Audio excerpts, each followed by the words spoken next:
유명한 실험이죠. 1898년에 에드워드 손 다이크라는 심리학자가 한 가지 실험을 해요. 이게 오늘날까지도 영향을 주는 실험으로 좀 꼽히는데, 저는 이게 자영업과 큰 관련이 있다고 좀 생각을 했어요. 자, 어떤 실험인가 하면 상자 안에 고양이를 집어넣는 거예요. 그리고 그 상자 안에 설치된 줄을 잡아당기거나 혹은 뭐 버튼을 누르면 문이 자동으로 열리면서 밖으로 나올 수 있게끔 설계된 상자였어요. 상자 밖에는 맛있는 음식이 놓여져 있었고요. 이제 이 고양이들은 상자 안에 들어가자마자 대부분 나오고 싶은 눈치였어요. 당연하겠죠. 이제 비좁은 공간이기도 하고 상자가 다 꽉 이렇게 막혀 있으니까요. 이제 외부로 향하는 구멍에 이제 코를 대고 막 냄새를 맡기도 하고 앞발로 상자를 막 이렇게 긁기도 했겠죠. 이제 우연하게 버튼을 누른 고양이, 뭐 줄을 잡아당긴 고양이가 상자의 문이 열리면서 이제 밖으로 나오게 됐고 곧바로 맛있는 음식을 먹게 됐어요. 이렇게 여러 고양이들을 수십 마리를 반복 실험하게 돼요.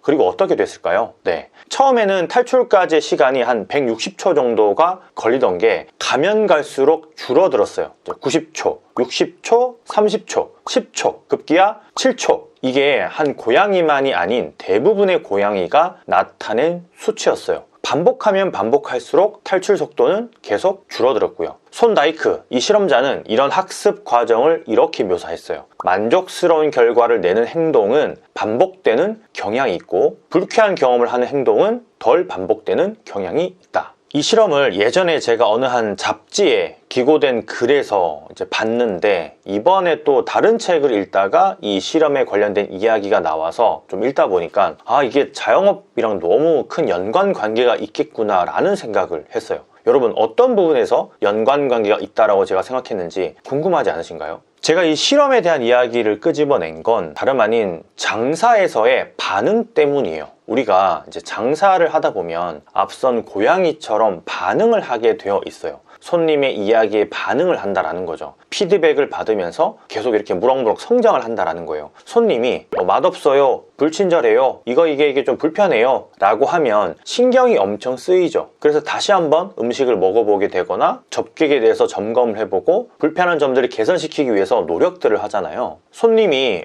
음식을 시켜놓고 절반 이상 남기고 가면 그 음식을 막 이렇게 먹어보잖아요. 그죠? 무슨 문제가 있나 그런 생각 때문에. 여기까지는 아주 좋은 행동이에요. 그리고 다들 알고 있는 방법이기도 하죠. 이제 가게 음식의 어떤 퀄리티, 뭐 대중성, 그리고 방향을 잡기에 아주 기초적인 거죠. 그런데 정말 중요한 거는 맛없어요 라고 하는 손님은 10명 중에 1명이 안 돼요. 음식을 절반 이상 남겨 가는 손님 역시 10명 중에 1명이 안 되고요. 그 말인즉 제대로 된 삼자로서의 어떤 맛평가를 해주는 1명은 장사에서의 반응을 불러일으키는 매개체가 되는 아주 고마운 손님이라는 건데, 가끔 이제 맛에 아무런 문제가 없다고 느끼는 사장님들 중에 문제가 있는 매장들이 있거든요. 유독 뭐 짜다든지 싱겁다든지 아니면 진짜 뭐 느끼하다든지 알 수 없는 냄새가 난다든지, 그리고 이제 무엇인지는 잘 모르겠는데 그냥 맛이 없는 그런 식당들이 있어요. 그런 느낌들이 드는 곳이 있다라는 거예요. 이게 맛없고 뭐 짜고 싱겁고 느끼하고 냄새가 난다고 이야기하는 손님은 없는 게 가장 큰 문제라는 거죠. 그저 다음 방문을 하지 않을 뿐인 거죠. 그런 분들은. 자, 이런 하나의 과정이 앞선 고양이 실험과 연관관계가 있는 건, 고양이가 버튼을 누르고 상자 밖을 나와서 음식을 먹었듯 사장님들도 손님들의 반응에 움직이게 되어 있다라는 거예요. 그런 손님 반응이 없으면 당연히 사장님 역시 반응이 줄어들고 그저 기계가 되어 가는 거고요. 자, 맛없는 음식을 가지고 계속 장사를 하고 있는 형국이 되는 거죠. 손님들은 반응하지 않고 그냥 뭐 오지 않으니까 그냥 반응을 안 하고 그냥 안 올 뿐이에요. 그게 그들의 반응이에요. 그들의 피드백이에요. 자, 회사 생활을 하는 사람들이 이야기하는 그 고초 중에 하나가 반복된 어떤 똑같은 작업에 지친다라는 건데요. 매번 같은 업무를 맡을 수밖에 없는 일을 하다 보니까 지겹다는 거죠. 그래서 이제 창업을 하기도 해요.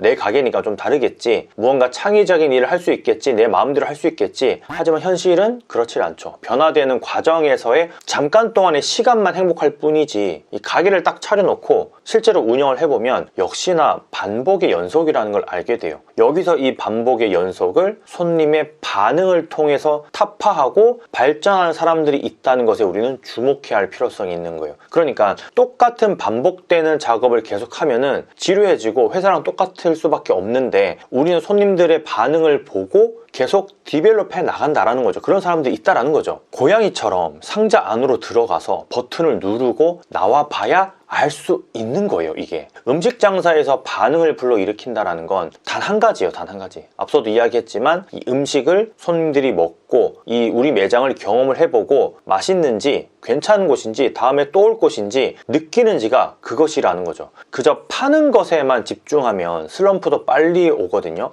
그래서 1년도 채 안 돼서 가게를 내놓는 사람들이 좀 있는 이유이기도 하고요. 장사가 그럭저럭 되지만 재미가 없어서 이제 장사가 싫은 경우가 더 많아지고 있어요. 최근에는 의미를 찾지 못하기 때문이거든요. 만족스러운 결과를 내는 행동은 반복되는 경향이 있고, 앞선 실험에서 손 다이크가 이야기한 부분이죠. 고양이는 버튼을 누름으로써 밖으로 탈출할 수 있었고 맛있는 먹이를 먹었어요. 장사에서의 반응은 손님들이 맛있다고 해줬을 때 혹은 신메뉴를 만들었는데 반응이 막 좋을 때, 그리고 전체적으로 우리 가게에 대한 평가가 좋을 때, 그런데 이걸 손님한테 직접 듣기란 쉽지 않아요. 물어보기도 애매하고요. 계산 직전에 우리가 흔히 맛있게 드셨어요? 음식은 어떠셨어요? 라고 이제 물어보잖아요. 근데 진짜 이게 맛있게 먹었는지 궁금해서 묻는 뉘앙스를 내포하기가 그 짧은 시간 안에 굉장히 힘들어요. 설령 진심으로 우리는 묻는다고 한들 손님들은 계산하고 가기 바쁠 뿐이죠. 그저 인사치레로 그냥 치부될 수밖에 없고요.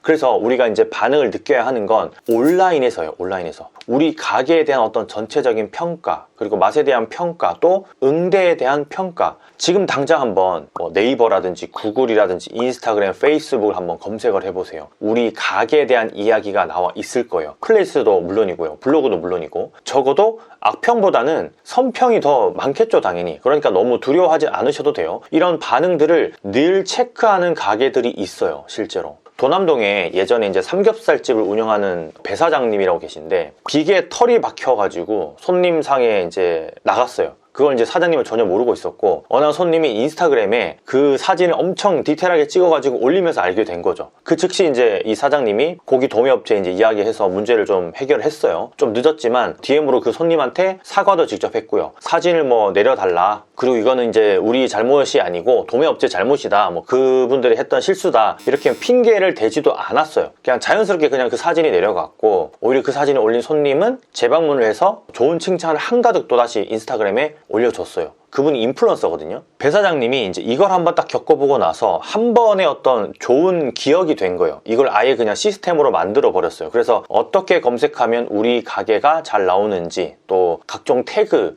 키워드 단어 이런 걸 조합해가지고 자동으로 이메일로 이제 웹상에 흩뿌려져 있는 가게들의 평가를 지금은 받고 있어요. 손님의 어떤 안 좋은 기억을 좋은 기억으로 재탄생시키려는 어떤 노력을 하신 거죠. 나아가서 이제 이게 온라인 활동이 활발한 고객들을 만족을 계속 시키면서 홍보, 바이럴에 대한, 온라인 바이럴에 대한 선순환 구조를 만들어 버린 거예요. 이제 왕십리의 스시도쿠도 그렇고 덕수궁의 이제 리에제 와플도 그렇고 모두 손님들의 리뷰를 적극적으로 수용하고 매번 검색해서 이 피드백을 개선하기 위해서 엄청나게 노력을 해요. 심지어 제가 아는 한 대표님은 이 키워드 분석 툴을 구매를 하셔가지고 손님들이 리뷰에 남긴 글 수천 개를 일일이 다 거기다가 집어넣고 매번 돌립니다. 키워드별로 반응을 분류해서 적용을 하려고 계속 돌리시는 거예요. 그래서 메뉴 플레이팅만 한 20번 이상 바꾸기도 했고, 그리고 메뉴의 어떤 색감, 직원들의 멘트, 이런 게 다 매번 바뀌어요. 지금도 계속 개선을 하고 있는 과정이고요. 장사건 프로 공간 디렉터 김도와 함께하는 B2K 브랜딩 7기 아카데미 수강생을 모집합니다.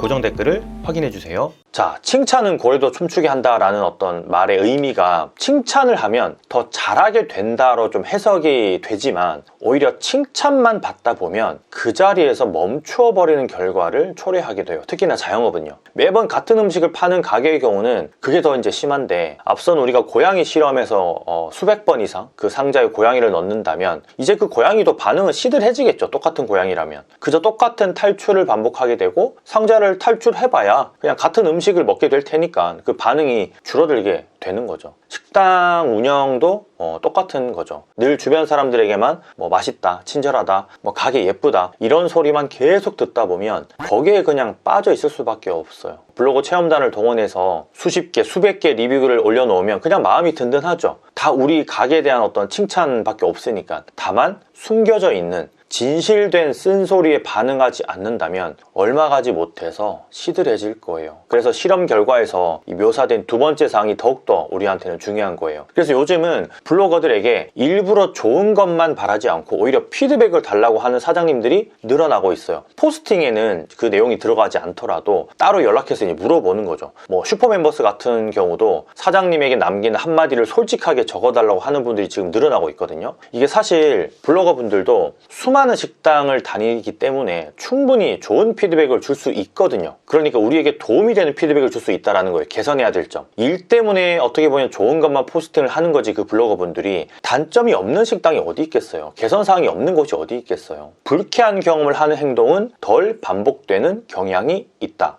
이 말의 의미는 손님의 반응이 좋지 않았을 때 그와 같은 행동을 하지 않으려고 노력한다라는 거예요. 맛도 포함이 되지만 무엇보다 궁극적인 건 응대가 좀 더 크겠죠. 맛이야 뭐 또 주관적이라고 하면 뭐 할 말이 없지만 응대만큼은 맛보다 훨씬 더 객관적이니까요. 나는 아무렇지 않게 손님을 대했지만 손님 입장에서는 대다수가 그냥 뭐 불친절하다 뭐 이렇게 느낀다면 그건 문제가 있는 거겠죠. 다만 손님이 이야기하지 않기 때문에 반응을 살피지 못하게 되고 나 역시 그 반응으로 인해서 여전히 똑같은 행동을 하고 있다는 결론이 내려지게 되는 거예요. 만약 온라인에서 우리 가게에 대한 어떤 친절 평가가 좋지 않았다면 그 즉시 개선할 마음에 결심이 서게 될 건 불보듯 뻔한 일이에요. 불쾌한 경험이니까요. 누군가가 우리 가게를 평가했는데 불친절했다라는 건 좋은 경험이 결코 아니잖아요. 지금 보시는 이 고양이는 제가 6년 전쯤에 주워온 고양이에요. 이름이 이제 나무인데 가끔 영상에 등장했었죠, 예전에. 이 녀석이 옷방을 참 좋아해요. 그 섬유 냄새가 좋은 건지 아니면 옷 속에 파고드는 걸 좋아하는 건지는 모르겠지만 어느 순간부터 혼자서 옷방문을 열고 들어가고 있더라고요. 이제 좋은 경험을 한 거죠. 옷방에 들어가면 자기가 좋아하는 냄새가 나고 파고들 수도 있으니까요. 그래서 그냥 뭐 내비두는 편인데 베란다로 나가서 이제 막 세탁기 뒤로 들어가는 거 이런 거는 저희가 이제 뭐라고 하는 편이에요. 먼지 같은 게 잔뜩 묻어가지고 나오니까요. 서로에게 좋지 않은 거죠. 그래서 이제 이놈 하는 단어를 주입시켜서 베란다 문을 열고 빨래를 널거나 할 때는 이제 이놈을 외칩니다. 못 가게 해요. 그럼 절대로 베란다로 나오지 않아요.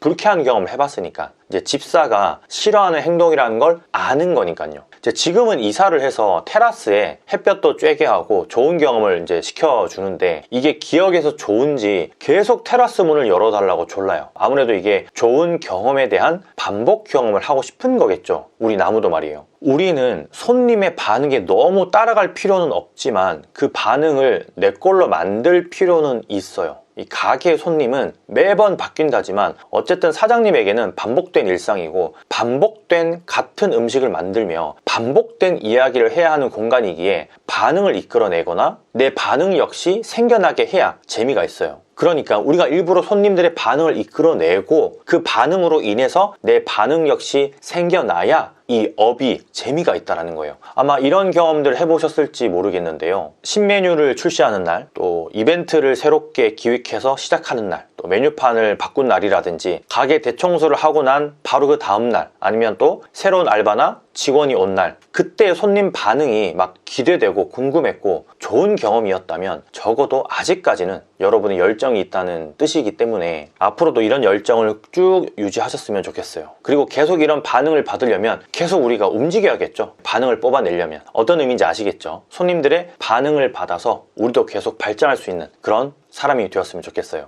너무 칭찬에만 빠져 있으면 정말 큰일 나거든요. 결국은 손님들의 피드백이 우리를 성장시켜 주는 거고 그 성장으로 인해서 손님들이 더 많이 좋아해 주게 되는 거기 때문에 그 점을 명심하시면 좋을 것 같아요. 그럼 오늘도 많이 파시고요. 건프로에만 들어갈게요. 감사합니다. 힘내세요.